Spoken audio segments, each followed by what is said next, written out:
itu satu apa sih, satu board kayak gini, satu tugas. Ini cuma buat nyelamatin palang, yang ini buat sensor apa.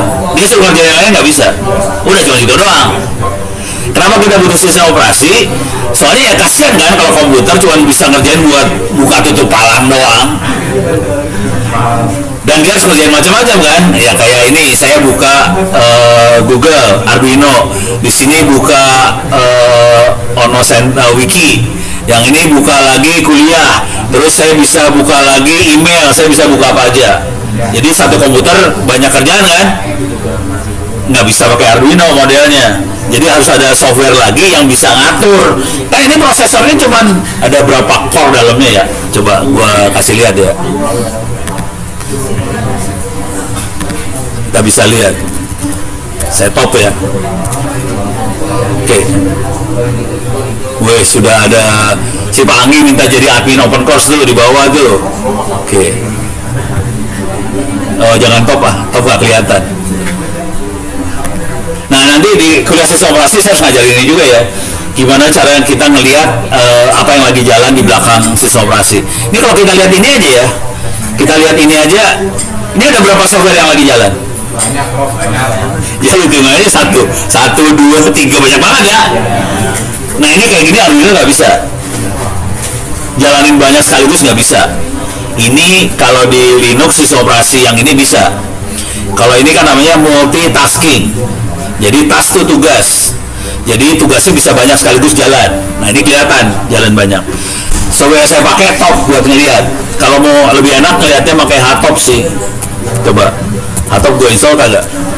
Nggak install.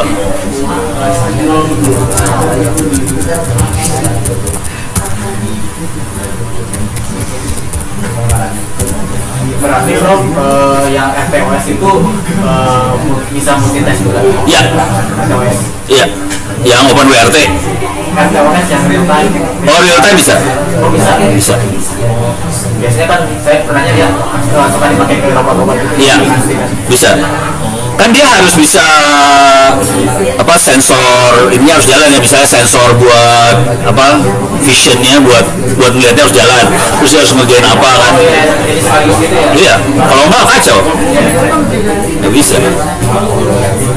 Oke, coba saya tulis Hardtop ya. Ini kelihatan komputer saya punya 4 core. Ini 1, 2, 3, 0 sampai 3 ya. Ini bebannya kayak gimana? Beban kerjanya kelihatan di sini. Memorinya udah habis berapa? Swapnya kosong. Jadi swap itu memori yang ada di harddisk ya. Karena harddisk kan nggak mungkin apa, takluk memorinya. Ini ceritanya pada zaman dulu kala. Harus ngerti sejarah sih kayak gini teh. Pada zaman dulu kala, pada saat kita masih fakir memori, harddisk yang lebih kita jadiin memori, namanya swap. Jadi swap itu harddisk yang kita jadiin memori. Jadi kalau misalnya memorinya habis, swapnya dipakai dulu. Sekarang kelihatan ini kan memori gua kan berapa ya, 18 giga nih, 19 giga ya, mungkin ya. Ini masih kebanyakan nih, masih kosong. Tapi kalau 19 habis, dia turun ke bawah ke harddisk. Memori sama harddisk cepat siapa? Gitu. Kalau memori lebih cepat, kita akan taruh di memori dulu. Cuma kalau habis, kepaksa taruh di harddisk sebentar. Gitu. Pada zaman dulu kala harddisk jadi memori. Makanya ada swap. Nah ini kita punya 4 core, kelihatan bebannya kayak gini. Bebannya. Gitu ya. Tapi kalau kita mau masuk ke GPU, core-nya lebih banyak lagi di dalam GPU. Ratusan core dalamnya GPU. Tapi dia nggak bisa. Pada belum belajar mikroprosesor ya, kuliah mikroprosesor belum ya? Harus ikut. Itu sensor bawah salah tuh, naruhnya harus taruh di bawah kayak mikroprosesor. Pada nggak ngerti jadinya ditaruh. Lihat aja rekaman kuliah saya mikroprosesor ya. Nanti tahu. Kalau mikroprosesor yang zaman dulu cuma 1 core. Jadi prosesornya cuma 1. Kerjaannya banyak nih. Ya udah. Kalau misalnya dia lagi ngedit Word, sekian milidetik dikasih buat Word. Nanti ada browser jalan, sekian milidetik kasih buat browser. Ada apa jalan, jadi gitu, ada yang bagi-bagi waktu. slot pertama buat sini, slot kedua ini, nanti balik lagi karena kecepatannya tinggi. Kita rasanya kayak semuanya jalan sekaligus, padahal kagak, goblok sih. Tapi ini bagusnya dia punya 4 prosesor dalamnya, gitu ya, kelihatan ya. Ini tolong dilihat, ini kalau saya kan udah kayak otomatis aja pakai hardtop, pakai top segala macam ya, karena saya biasa pakai. Memang hidupnya di situ, jadi tahu. Untuk sampai level kayak gini harus pakai Linux, itu Windows pada diganti semua tuh jadi Linux. Kalau enggak susah, untuk sampai level ini susah. Oke, beres ya. Oke, sini balik lagi. Jadi itu cara kerja sistem operasi kayak gitu. Kemudian command line di Linux seringkali orang mikirnya harus dihafalin, sebenarnya enggak sih. Kalau kita udah sering pakai ya hafal sendiri. Sarannya gini, masuk ke s.id /free wp ebooks. Di sini ada folder namanya Ubuntu nih. s.id free wp ebooks, Ubuntu diklik. Oke, ini ada 4 buku. Oke, desktop, security, server, sama terminal. Ini masing-masingnya ada sertifikasi Ubuntu-nya sebetulnya. Tapi ngomong jujur dulu, terus terang dulu ya. Ini Ubuntu lagi bikin yang namanya Ubuntu Academy. Ubuntu-nya lagi bikin. Dan belum ada bukunya. Yang nulis ono.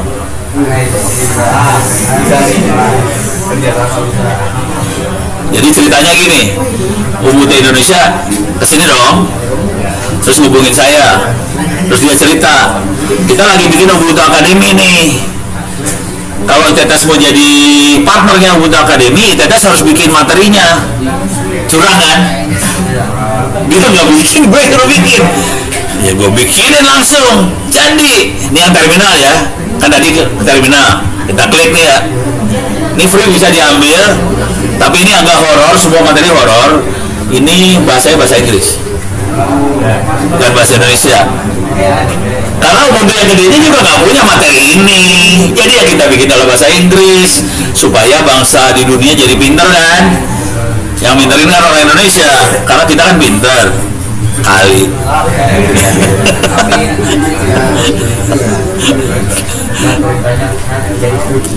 Nih lihat berapa lama, liatin tuh, mampus lo.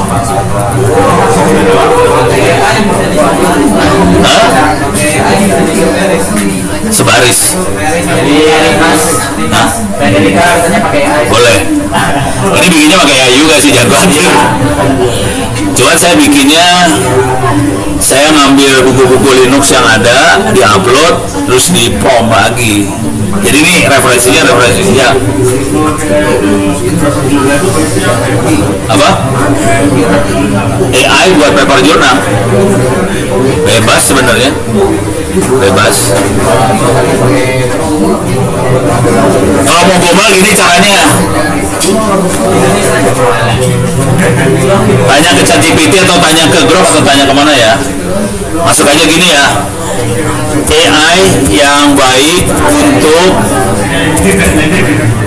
membantu menulis paper jurnal.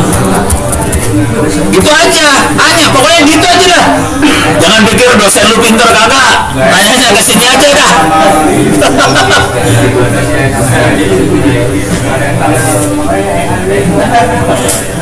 Nih, mana yang berguna untuk menulis paper jurnal, mana yang tidak bisa diandalkan, nanti keluar. Tapi yang penting bukan ininya, bukan AI-nya sih, kitanya juga harus jago.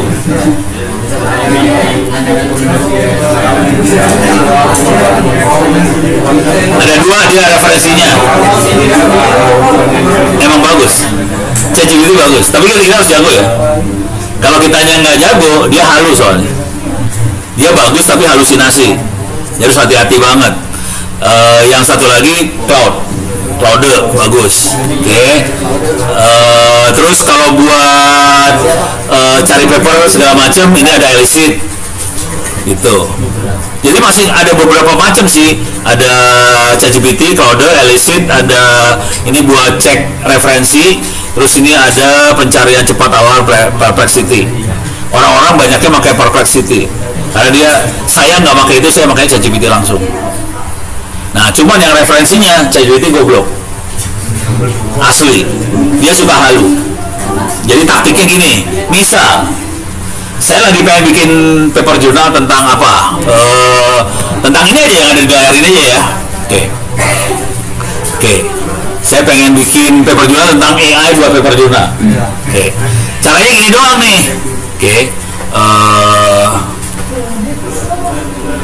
Ini membantu nulis paper jurnal ya.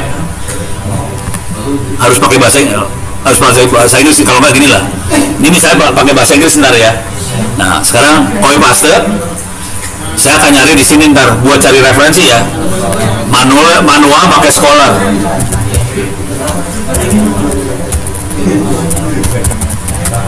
Google.com. Jadi semua referensi kalau mau enak pakai Google Scholar. Cuma Google Scholar itu kan apa? Nggak seenak AI. Jadi kita harus main keyword kan di sini. Ya ini nanti keywordnya AI for journal writing. Jadi kita cari paper-paper yang ada kata-kata AI for journal writing. Enter, harus bahasa Inggris supaya keluarnya banyak. Nah ini kita set supaya mulai tahun 2002 aja, 2022 atau 2025, 2 tahun terakhir doang. Oke, langsung keluar paper-paper yang terkait AI buat newspaper jurnal 2 tahun terakhir. Kelihatan di sini yang dilihat ini nih ntar, cite by berapa, ada berapa yang pakai itu sebagai referensi. Ini ada 50, di sini ada berapa, 3, ini 4, nggak banyak nih. Ini nggak ada yang nge-cite, ada 29 yang nge-cite. Jadi ada 2 yang bagus, yang atas sama bawahnya. Ini diambil, referensi ini kita ambil. Jadi cara nyari referensi, saya tidak pakai AI, pakai manual kayak gini nyari referensinya. Jadi kita ambil keywordnya, masukin, ambil jadi referensi.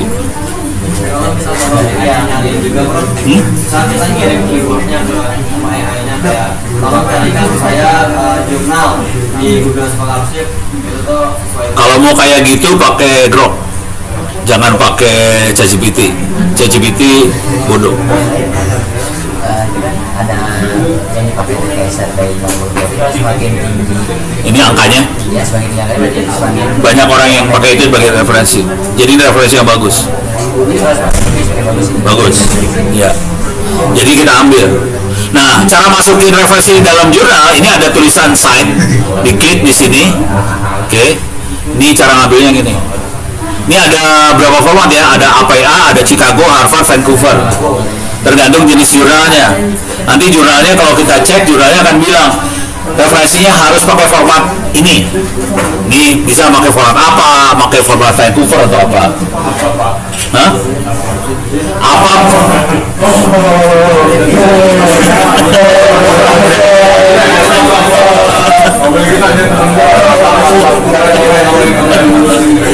Apa biasanya dipakai sama jurnal-jurnal ilmu sosial, ekonomi, psikologi itu apa biasanya? Teknologi Vancouver. Jadi nanti kadang-kadang sebutnya IEEE, IEEE formatnya IEEE itu yang ini biasanya Vancouver. Jadi harus ngerti gitu-gituan ya. Formatnya beda-beda, tapi nanti gampang sih. Misalnya kita udah punya dapat satu format gini, ya udah tinggal bilangin ganti jadi format ini, pakai AI keluar. Bisa ganti format. Beres ya. Nanti yang seru bukan ininya sih, gimana supaya tulisan dari paper jurnal itu masuk dalam jurnal kita juga. Jadi kita nggak bisa referensinya ini, nggak bisa. Si ini mengatakan ini, harus ada kalimat kayak gitu dalam jurnalnya kita. Dia mengatakan ini. Yang dia katakan sama kita bedanya apa? Ditulis. Nah itu yang susah. Itu. Beres ya. Kalau saya kayak gini seminggu sih. Nah ini ada email nih, kebetulan ada email masuk ya. Saya kasih lihat ceritanya aja ya. Oh, ya udah. Ini ceritanya gini. Ini yang dari SMK berapa orang sih? SMK 1, 2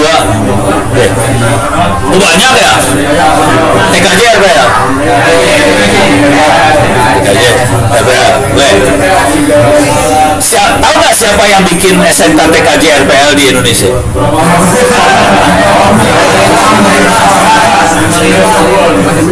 Nggak tahu ya? Ini orangnya ini nih. Itu, wah kecil. Takut. Pak Bagiono itu yang bikinnya dia. Ya sama tim ya, ada timnya. Bosnya namanya Pak Gatot. Kemudian dia Pak Bagiono itu bekas kepala sekolah SMK Negeri 1 Semarang. Kemudian dia jadi penasehat di Diknas, di Direktorat Vokasi. Terus mereka yang bikin SMK TKJ RPL. Jadi orangnya ini lagi ngomong sama Ono. Tapi Ono bantuin mereka juga sih. Waktu itu bantuin juga. Nah sekarang yang kejadian sama ini ceritanya gini. Kita mau MOU sama SMK Negeri 6 Tangerang Selatan. Kayaknya di belakang sini ya. Oke. Oh, alumni. Nah ini sama SMK Negeri 6 Tangsel. Kita lagi mau MOU. Kita mau uji nyali. Uji nyalinya gini. Anak kelas 2 SMK boleh ikut kuliah di ITTS. Seru ya. Kita mau percobaan banget supaya anak kelas 2 SMK bisa ikut kuliah di ITTS, atau dan juga kita akan merubah kuliah mata pelajaran di SMK supaya sama dengan mahasiswa. Hah? Iya, uji nyali, kan namanya uji nyali. Kan kita lagi percobaan dulu, kita lihat. Harusnya logikanya harus pelan-pelan. Cuman kita pengen supaya bangsa ini bisa lari kan. Nah, kita coba satu SMK nih, bisa nggak? Gitu ya. Pak Bagiono mau datang juga akhirnya. Dia ngubungin saya, nggak sengaja nih ngubungin. Aduh gila loh, gue datang dong. Dia mau datang. Konsekuensinya Pak Bagiono masih punya jaringan sama kepsek SMK yang lain kan. Kalau ini berhasil, yang lain mau ngikut semua.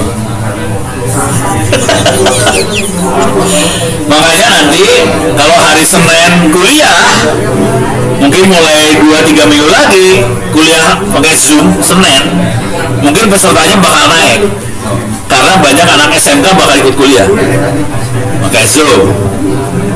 Dan itu mereka nanti akan ngerjain di open course.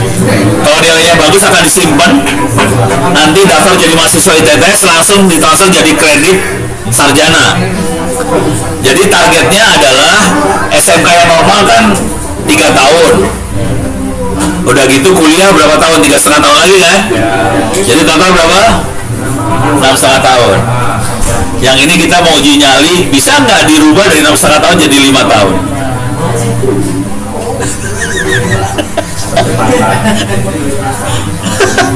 Jadi ngilangin 3 semester. 3 semester bakal hilang. Tapi ini tergantung anaknya ya. Kalau anaknya jago bisa. Jadi lu jangan sampai kalah sama anak SMK di sini. Anak SMK bakal jago-jago semua. Kita agak susah ke SMA karena SMA nggak ada TKJ, nggak ada RPL ya. SMK ada SMA susah. Jadi kita nyobanya di SMK dulu, yang lebih gampang kita masuknya. Jadi anak-anak SMK agak beruntung karena bisa jadi sarjana cepat. Yang anak SMA susah, nggak bisa kayak SMK ternyata. Itu ceritanya. Beres ya. Jadi ntar yang SMK 6 berapa orang di sini? Kasih tahu ke sana ya. Nah, udah kasih tahu lah biar anak-anak itu pada semangat belajar. Hah? Aku gitu? Ya oke, boleh.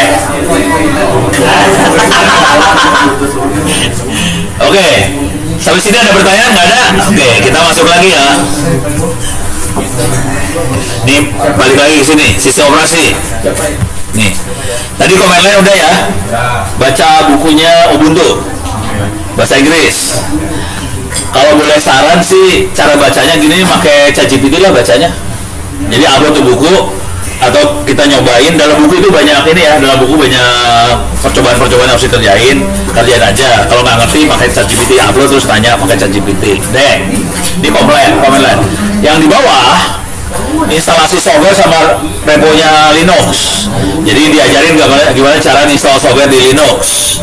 Cara paling blow-on mah pakai apt install. Iya. Pokoknya cara-cara nggak pakai otak lah, apt install, pakai snap. Cara yang pakai otak itu kita compile dari source code. Terus ya, itu lebih susah. Salahnya sih cobain dua-duanya lah. Install itu, compile ke source code perlu. Oke, tapi sekarang udah hidupnya mulai apt install. Cuman hari ini banyaknya orang pakai Docker. Udah pada nyoba Docker belum sih? Hah? Pernah tapi nggak paham. Ini logika sederhananya ya. Kalau kita pakai apt install, pakai snap, kita install aplikasi, tapi driver, library segala macam asumsinya sudah ada di Linuxnya. Jadi dia akan pakai library yang ada di Linux tadi. Yang jadi masalah, seringkali kita install aplikasi, drivernya beda versi. Itu masalah banget tuh. Oke, kan nggak mungkin kita install aplikasi, drivernya beda versi. Aplikasi yang ini butuhnya versi yang ini, aplikasi ini versi yang lain. Jadi kita butuh dua library dong, jalan puyeng nih, si sistem operasinya pusing. Kalau pakai Docker, kita udah install satu paketan gitu, aplikasinya iya, driver library-nya udah jadi satu semua. Jadi udah pasti jalannya kalau Docker. Tapi Docker itu bukan virtual box, bukan sistem operasi tambahan, bukan. Docker itu cuman kayak apa? Kontainer bahasa Indonesia apa ya? Kayak box aja, ditaruh di sistem operasinya kita. Dia bukan sistem operasi tambahan. Kita taruh yang aplikasinya dan library yang dibutuhin udah jadi satu, udah pasti jalannya lah. Dia nggak usah pusing sama library yang lain, dia nggak peduli sama yang di luar, pokoknya dia udah pasti jalan. Itu Docker enaknya gitu. Kalau mau ngupgrade, Dockernya di upgrade, hancurin yang lamanya dihancurin, yang baru masuk. Jadi Docker udah enak banget gitu ya. Makanya kita udah mulai main Docker. Konsekuensi dari Docker adalah ke cloud. Kalau main di cloud, teknik main cloud yang selama ini dibikin adalah kita kasih sistem operasi, terus user pasang aplikasi di situ, itu cloud. Cuman konsekuensinya kalau harus upgrade, puyeng sistem operasi. Kalau misalnya upgrade, kita harus ganti semuanya nih kalau cloud. Kalau cloud yang jadul ya. Nah, kalau main Docker, ya udah, Dockernya dicabut, ganti Dockernya doang.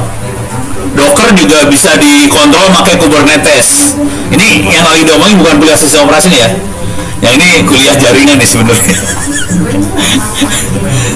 Jadi saya kadang-kadang kecampur soalnya ya, bisa dua-duanya mau diapain. Jadi kalau di yang sekarang yang dipakai sama Tokopedia lah, sama hampir semua Tokopedia, Gojek apa segala macam, caranya dia bukan cloud biasa. Jadi dia punya server gede, terus dia pakai Docker semuanya, terus semuanya dikontrol pakai Kubernetes. Yang terjadi kira-kira kayak gini. Kalau misalnya loadnya tinggi, misalnya web, ada banyak yang hit, kan dia butuh nyalain web lagi tambahan kan, buat nge-handle yang hit tadi. Kalau pakai Docker itu langsung otomatis bisa nyalain semua, cegrek nyala. Misalnya hitnya yang ini udah overload nih, nyalain lagi web lagi, overload lagi, nyalain lagi. Makanya kalau kita akses ke Google, Tokopedia, Gojek apa segala macam, kelihatannya santai-santai aja, padahal di belakangnya itu nyala lagi. Itu dimungkinkan kalau kita pakai Docker, gampang. Tapi kalau kita pakai cloud biasa, tewas, nggak bisa. Ngikutin beban tuh susah. Makanya kita harus bikin pakai Docker, pakai Kubernetes, supaya kalau bebannya naik, dia otomatis naikin Docker tambahan. Docker bisa kayak gitu. Terus ya, ini dosen ada yang ngajar kayak gini nggak sih? Semuanya pakai logika sih sebetulnya. Jadi dunia ini mainnya logika aja, sederhana sih. Cuman harus pernah sengsara hidupnya, tahu masalahnya. Kalau nggak tahu masalahnya, ya nggak bisa ngomong kayak gini. Contoh paling gampang inilah. Waktu pendaftaran siswa baru, apa sih yang anak-anak SMA tuh? PMB, ya itulah ya. Waktu lihat pengumuman, nge-lag nggak? join nggak tuh? Join kan? Itu gara-gara nggak pakai kayak gituan. Jadi waktu dia bikin aplikasi ditaruh di server, oke, deh. Servernya dites, jalan. Ya ngetes cuma satu orang dua orang, ya jalan lah ya. Pas di hit satu kota, tewas. Karena itu kan proyekan. Nah, mereka harus mulai belajar yang namanya cloud, Kubernetes dan teman-temannya supaya pas di hit banyak, otomatis dia bikin lagi. Gitu.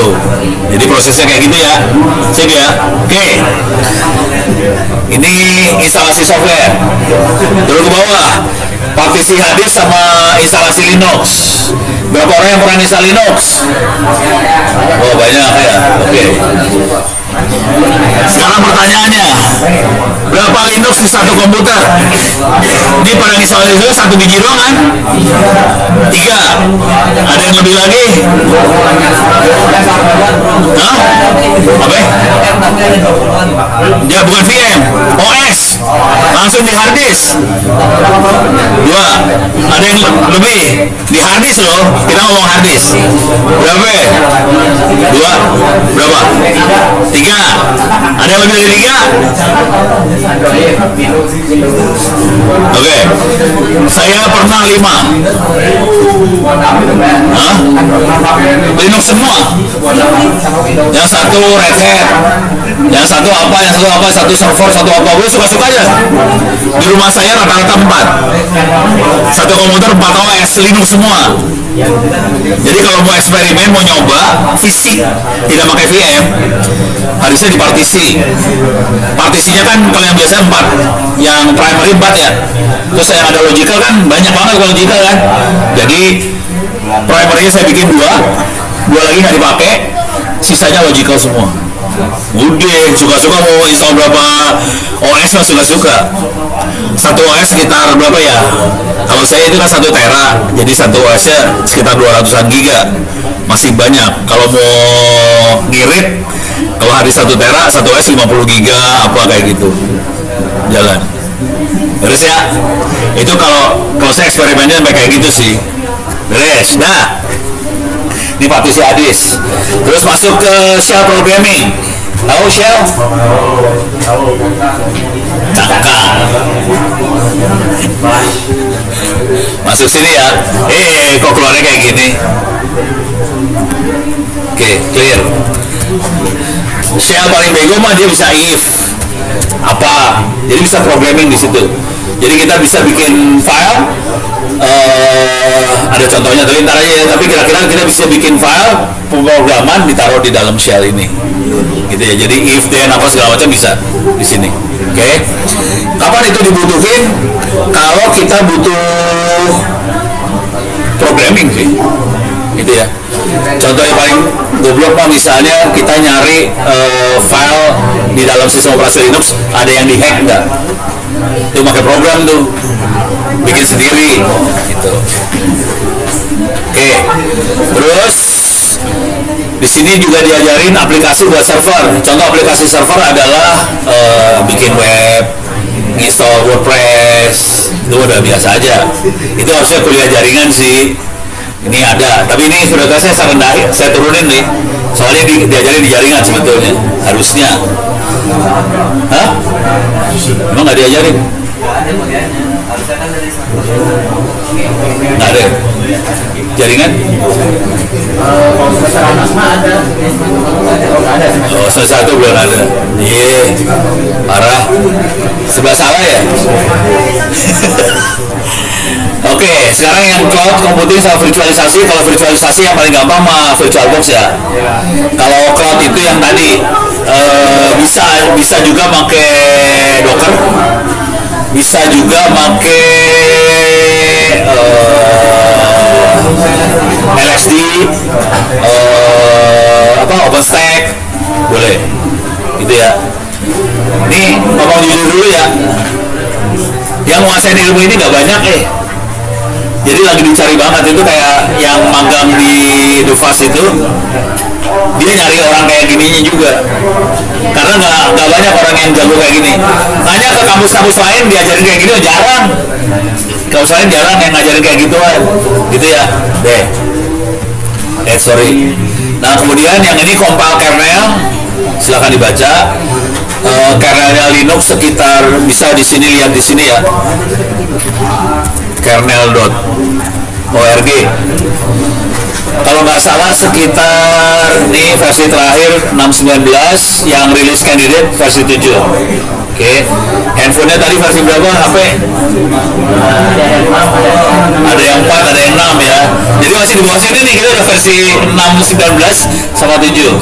Jadi sebenarnya HP-nya juga Linux sih. Kita bisa masuk ke shell-nya HP, sama aja sama Linux, sama aja sih sebetulnya. Deh. Nah, di sini di kernel ini kita bisa melihat gimana caranya si Linux itu ngehandle jaringan, si Linux itu ngehandle layar segala macam, bisa dilihat di situ. Oke, jadi belajarnya di situ. Nah, mana sih tadi?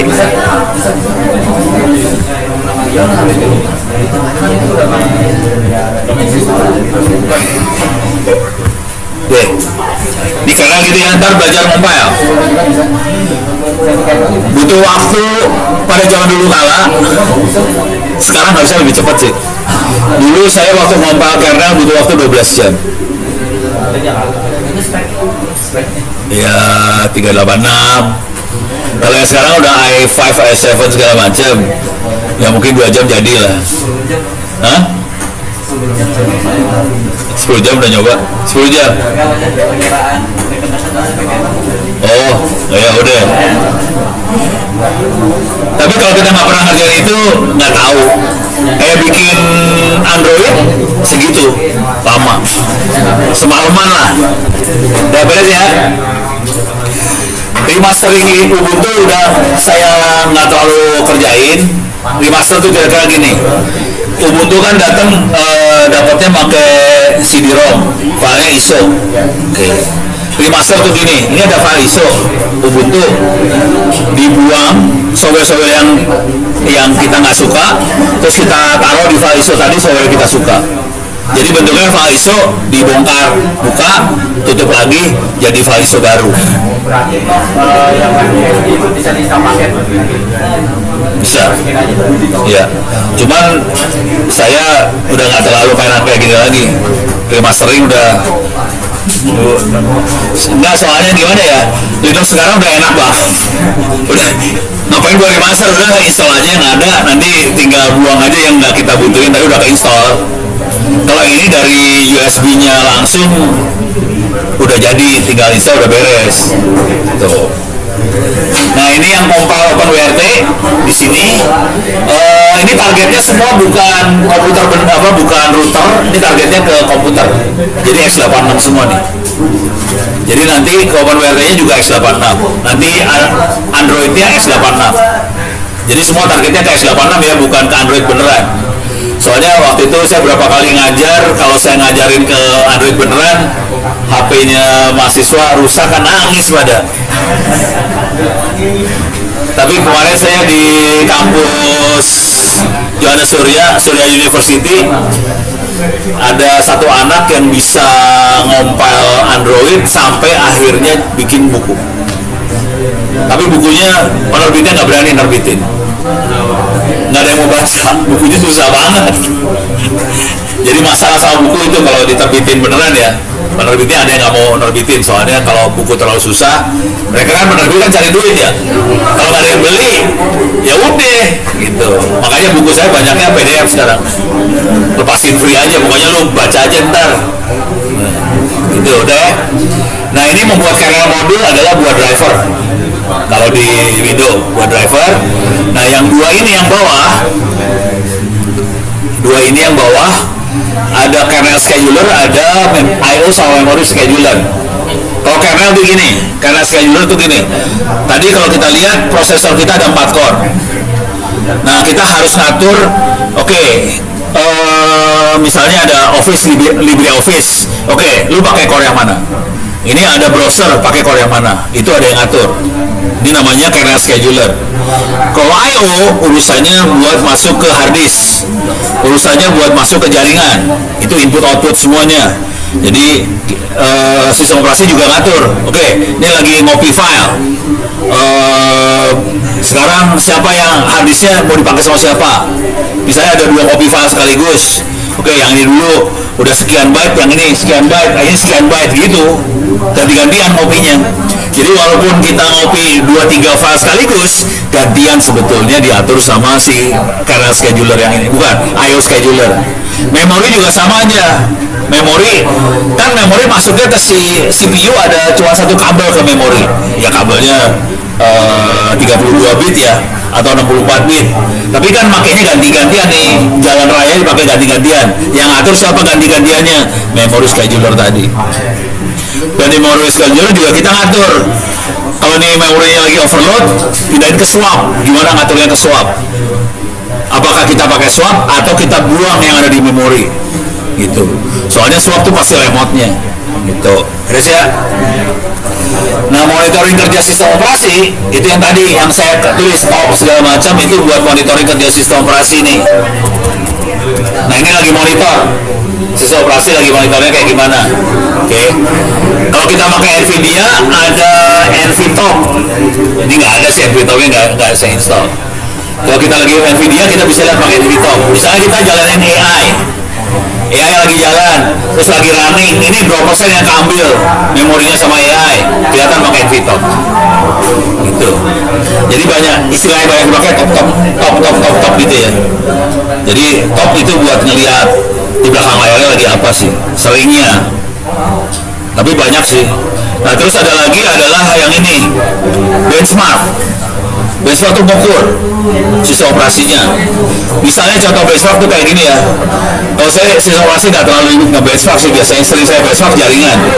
Misal kita lagi bikin server buat tadi pengumuman siswa baru, kita harus ukur dong, kuat nggak diajar satu kotak. Kita harus ukur benchmark. Nah itu di sini tekniknya diajarin. Oke, jangan khawatir, bisa jadi paper jurnal kayak gini ya. Tadi kalau nanya jurnal, bikin jurnal. Saya paper jurnalnya gampang-gampang sih, kalau dibaca gampang sih sebetulnya. Cuman kuncinya harus jago. Bisa contoh nih saya kasih lihat paper jurnal gombal aja ya.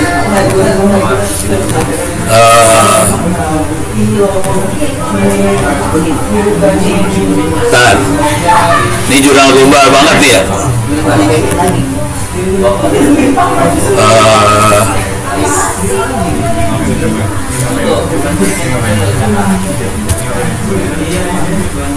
Sorry. Oke.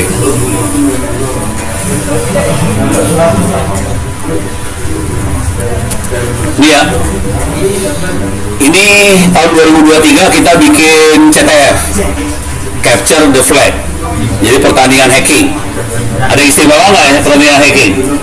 Biasa aja kan? Pertandingan hacking itu biasa aja. Banyak yang bikin pertandingan hacking juga banyak. Oke.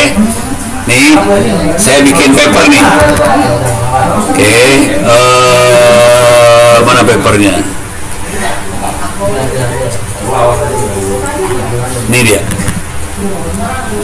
Ini paper masuk ke Q2 di Korea, tembus, bayarnya 15 juta. Asal tahu aja, mahal. Sebel. Oke. Pertanyaan hackingnya biasa aja, nggak ada istimewa. Ini biasa aja. Cara nyampeinnya yang bikin dunianya kaget. Nih, kalau baca kayak gini masih biasa. Ini judulnya udah orang mulai kaget ya. Ini eksplisit. Di Indonesia, high school, SMA, SMK, kebanyakan hackernya belajar sendiri. Self-taught tuh belajar sendiri. Statement di awal udah kayak gitu ditemukan dari pertandingan CTF bahwa hacker Indonesia belajar sendiri. Gurunya kagak ada yang ngajarin. Ya kan kita tahu semua kan. Sebenarnya kita tahu sih. Cuma ini jadi judul, tembus. Yang bikin kacau, yang bikin ini pelatihan bahasa Inggris ya. Oke, yang bikin kacau ini nih. Ini yang bikin kacau. kita tahu sih sebenarnya bahwa konsentrasi hackernya ada di Jawa, kita tahu. Oke. Cuman cara berpikirnya bukan gitu. Cara berpikirnya dunia kan nggak tahu. Bikin aja peta Indonesia, kasih gambar kayak gini, kaget dunia, oh gila, oh rupanya kekuatan hacker Indonesia kayak gini, oh udah diterima deh, oh, padahal kita mah ketawa-tawa doang sih. Jadi jangan berpikir kalau bikin paper jurnal harus benar-benar nemuin sesuatu yang seluruh dunia nggak ada yang tahu. Kita sih tahu orang Indonesia kan, kita pikir itu biasa aja, tapi kalau udah ditulis kayak gini dunianya kaget gitu. Jadi kayak gini sih bikin paper jurnal sebelum ini sih sebenarnya. Ini juga materi apa yang apa gampang buat anak-anak, mana yang susah kelihatan di sini. Gampang sih sebetulnya. Tahu nggak ini paper bikinnya berapa lama? Seminggu.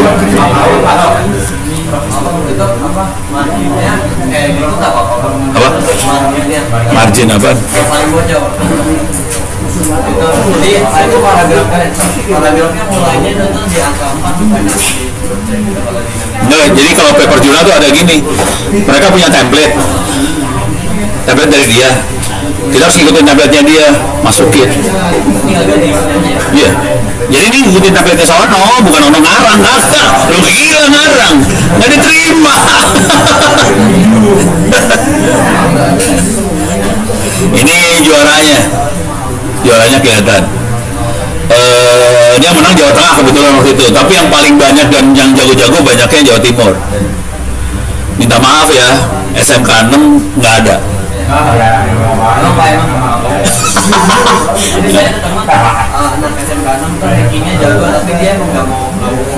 Kita perlu ngajakin yang lain lah, ya yang nggak mau ikut nggak apa-apa sih. Tapi coba bentar, ini yang Jawa Tengah yang juara jurusan apa kira-kira?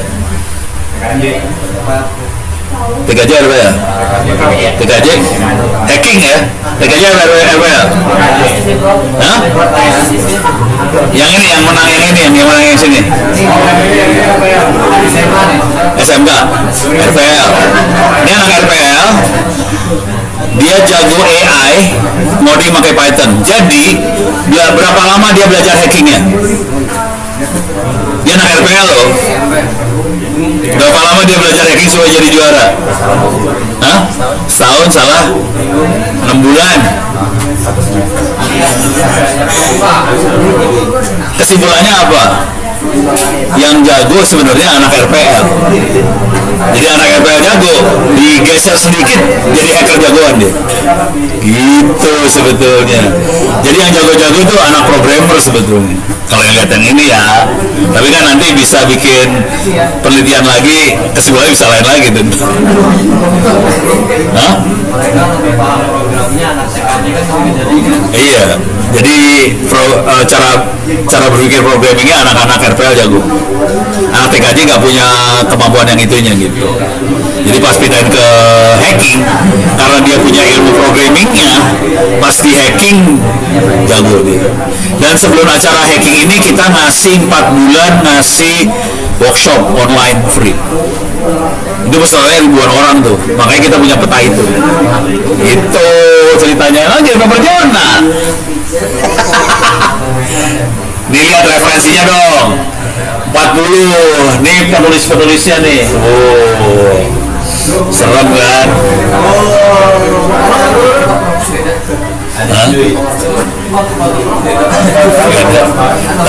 Pokoknya seadanya gue kasih.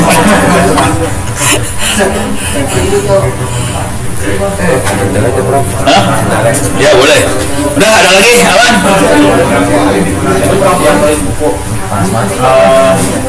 Kita kan punya itu Interpress. Apa? Interpress. Bisa di situ. Boleh. Boleh. Ya. Bisa ditolak kalau jelek. Iya, tenang aja lu. Paper jurnal kalau mau nembus referensi minimal 24. Ini cuma 41 loh. Harus ngerti psikologinya ini ya, yang reviewer jurnal. Jadi harus ada yang baru, referensi harus banyak dan harus 5 tahun terakhir kayak gitu. Terus kalau mau gampang, mereka reviewer itu malas baca sebetulnya. Dia akan ngeliat gambar. Makanya gambar ini penting banget. Soalnya pas dilihat, wah ini keren nih, langsung. Jadi mainnya di gambar sih sebetulnya. Tulisannya biasa-biasa aja. Gitu. Ini coba lihat berapa halaman nih. Cuma 7 halaman. Bayar 15 juta, 7 halaman men. Masuk ini Korea, di Korea.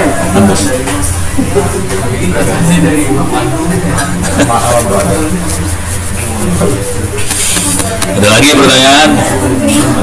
Aman? Aman? Aman? Aman? Ya. Buku boleh. Jadi ceritanya gini. Bisa dari sisi kuliah, buku saya kasih nilai 100 juga, jurnal kasih 100. Nggak usah ngerjain apa-apa, nggak usah ngerjain kuis segala macam. Buku langsung otomatis 100, jurnal 100, nggak masalah. Kalau punya sertifikat tentang sistem operasi, tapi nggak ada, jarang lah. Kalau jaringan banyak sertifikatnya ya, kalau OS kan jarang. Itu juga bisa gantiin ujian, kuis dan sebagainya. Jadi ya, jurnal, buku, sertifikat bisa gantiin nilai. Cuma nanti masalahnya gini, ini buku sama jurnal nanti bisa dipakai buat skripsi dan inskripsi. Skripsi itu kita penelitian, nulis skripsi, sidang, gitu ya. Yang masalah kalau kita pakai jalur skripsi, penelitian, nulis skripsi, sidang, dibantai sama dosen. Gitu kan? Karena skripsi itu belum ada yang ngebantai. Jadi kita penelitian, nulis, terus dibantai dosen. Oke.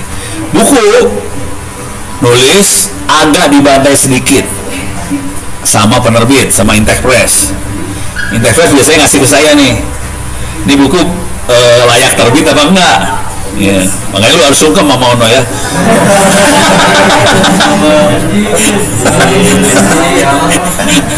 Jadi nanti akan saya ngebantainya mah gampang banget. Dia masukin aja ChatGPT, ini buku brengsek apa bagus. Kalau bagus, nih brengseknya apa. Tapi biasanya nggak langsung ditolak. Dia kasih tahu jeleknya kayak gini-gini, tolong benerin supaya bukunya jadi bagus gitu doang si Intek Press. Yang paling fatal jurnal itu dibantai sama reviewer. Jurnal itu ada yang nge-review ya, ada orang-orang yang ngeliat paper jurnalnya masuk, reviewer akan membantai, dan itu bisa ditolak gila-gilaan sama jurnal. Biar bisa nembus kita harus nulisnya serius banget. Kalau jurnal gak nembus, dosennya di sini langsung pada sungkem ke lu. Apalagi ini anak semester 2 bisa nembus paper jurnal, ya udah dosennya langsung pada ini semua dah, keder dah, taruhan gitu. Nah itu kalau jurnal dosennya hormat gitu, tapi bikinnya lumayan, harus jago ya.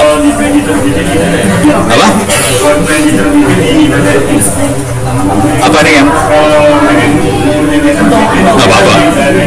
apa kagak ada dananya, orang PDF.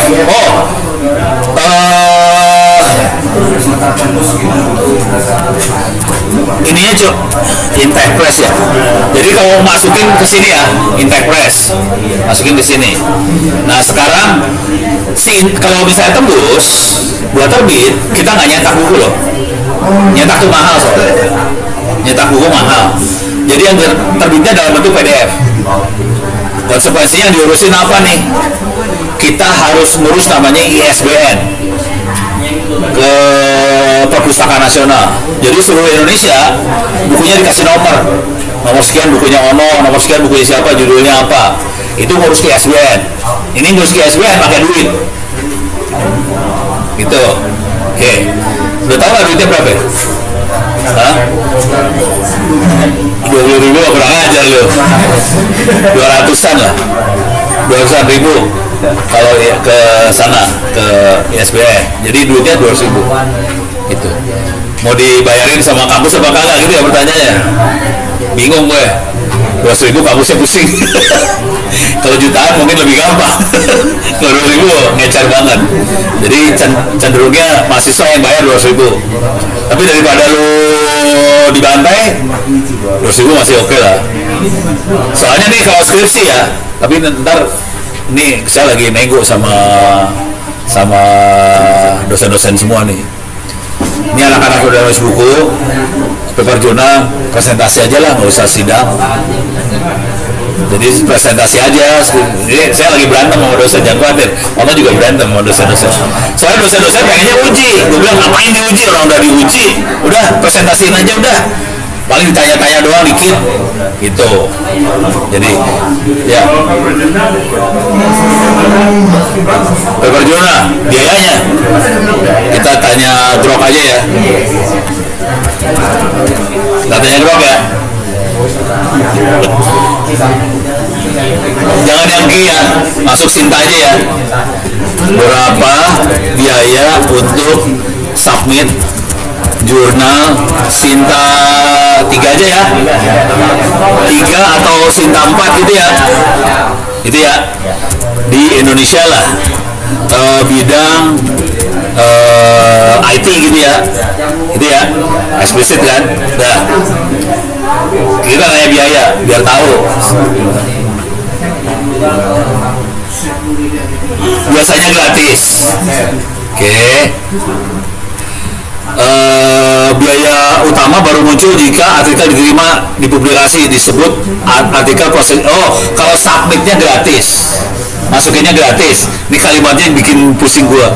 Submit itu mengirim artikel tuh nol, nggak ada biaya. Tapi kalau udah diterima, dia ngasih biaya, namanya artikel processing charge. Karena mereka harus bayarin reviewer. Ini ya, reviewer dikasih duit.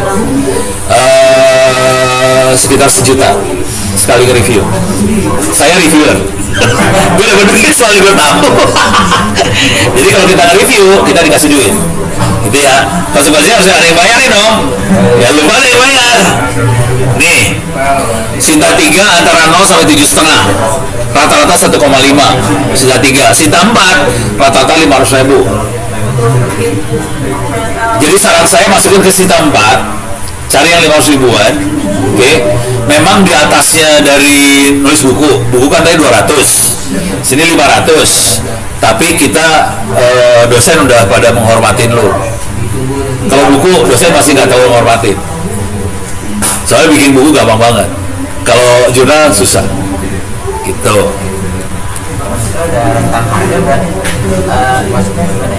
Kan jurnal banyak. Ada yang ngasih harga sekian, ada yang sekian gitu, macam-macam. Nah, nanti gini caranya, kita nulis dulu paper jurnal, terus tanya sebaiknya dimasukin jurnal mana. Misalnya nih tadi yang jurnal saya ya, saya masukin kesini lah, nggak apa-apa lah ya.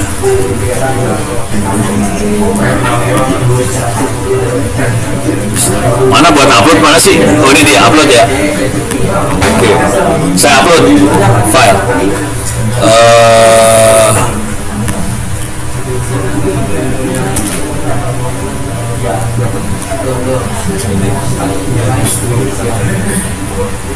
TS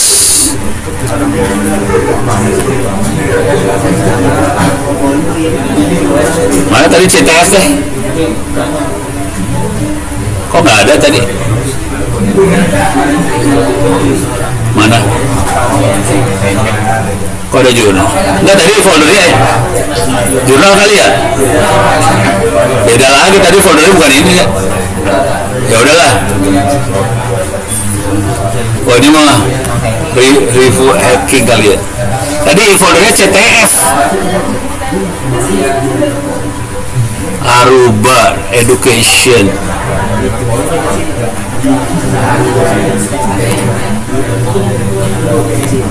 Gue foldernya apa ya?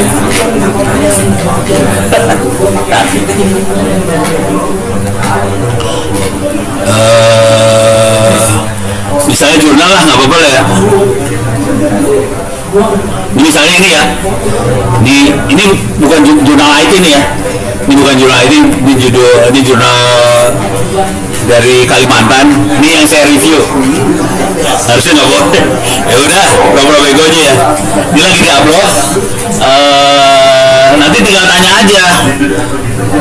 Jurnal naskah jurnal ini sebaiknya dimasukkan ke jurnal mana yang Sinta 3 gitu ya, jangan 3, 4 ya, 4. Jadi kira-kira gitu. Ini lagi ngupload lama Pak, udah upload, udah kirim, tanyain yang Sinta 3. Kalau mau lebih geblek nanti promnya gini, Sinta 4 yang 0 rupiah kayak gitu. Ini banyak tuh, banyak nih. Ini ada lagi nih, apakah ingin jurnal yang terbit cepat? Ya, coba tambahin mana jurnal yang terbit cepat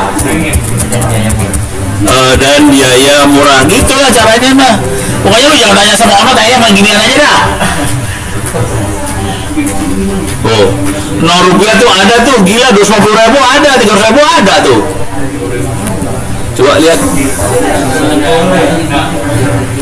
Tuh, 400.000 2-4 bulan terbit. Ini gratis setiap 3 bulan. JUTC Maranatha Bandung. Maranatha di Bandung ya. Paling rekomendasi di sini nih. Gratis.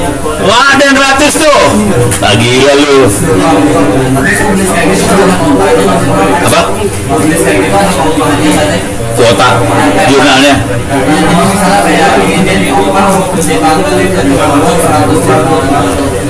Dia bukan masalah kuota, biasanya kualitas yang dia pegang.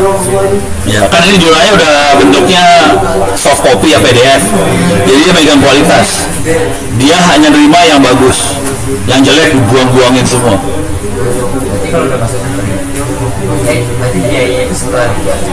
Sesudah diterima baru dikasih tahu kamu bayar berapa. Iya. Udah tembus. Itu ya. Hah? Kalau nggak dibayar nggak terbit. Nggak apa-apa nggak dibayar, nggak terbit aja. Rugi aja, kita capek aja. Kalau saya bayar. Kalau lu nulis bareng gue bayarin sih sebenarnya, cuman masa gue bayarin lu pada semua, mau capek gue, enak aja. Enak di lu, enak di gue. Kalau misalnya kita bikin jurnal tapi Sinta. Ya, oh Sinta. Di sini makanya Sinta. Tapi misalnya pakai referensinya pakai itu yang Q1 Q2 gitu, boleh. Jadi supaya Sinta nembusnya gampang, referensinya yang internasional, jangan pakai referensi bahasa Indonesia. Semua referensinya Inggris, bahasa Inggris semua, bahasa Indonesia dibuangin semua. Referensi bahasa Inggris dan jurnal kita ditulis dalam bahasa Inggris. Nembusnya gila, gampang banget. Enggak, mereka semua udah mulai bahasa Inggris. Saya itu contoh ini ya, saya jurnal ini ya, jurnal Politeknik Bengkalis. Saya reviewer nih di sini. Bengkalis. Oh, Bengkalis di mana tahu nggak? Ini ada ini reviewernya Ono nih, ada reviewernya Ono nih di sini ya. Jadi saya tahu dari jurnalnya masih kayak gini. Masih tahun 2000 berapa? 18. Jurnalnya masih parah banget, saya tahu banget. Waktu zaman dulu jurnal masih blow on. Tahu nggak, laporan artikel dimasukin jadi paper jurnal, kita ditabok banget. Jadi reviewnya kan sakit hati nih sebenarnya, siaran lu, brengsek lu. Sekarang udah mulai bagus. Tuh, yang reviewer lagi ngomong. Hah? Iya, dimasukin aja semua, bego lah pokoknya. Sekarang udah lumayan, udah Sinta 3 nih sekarang. Udah Sinta 3 dia. Gitu. Res, ada lagi pertanyaan? Aman? Aman ya? Deh, jam 10. Jam 10 ke jam 12 ada kuliah lagi, kalau mau ikut ya silahkan aja sih. Di sini. Oke, sampai ketemu minggu depan. Minggu depan nggak bisa gue kayak